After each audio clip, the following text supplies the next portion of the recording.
This amazing 1958 Ford Fairlane 500 Skyliner is an AACA Senior Award winner and also won the 2005 David E. Davis Award for post-war cars at Amelia Island. It features a 300 horsepower, 352 cubic inch V8 with a Ford Cruise-O-Matic 3-speed automatic transmission and Ford 9-inch rear with 389 gears. It has dual exhaust plus drum brakes on all four wheels. The two-tone raven black and sun gold paint scheme looks amazing, and the back end features an extension to accommodate the Continental kit. The stretched deck lid is large to house the convertible top.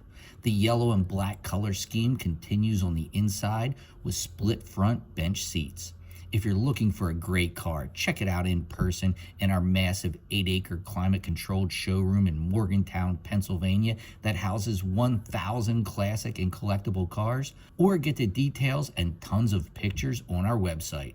We advertise, sell, and ship worldwide, making the consignment process safe, easy, and secure. Subscribe now so you don't miss a great vehicle or an episode of the weekly Classic Auto Mall show with motorsports legends and Hall of Famers.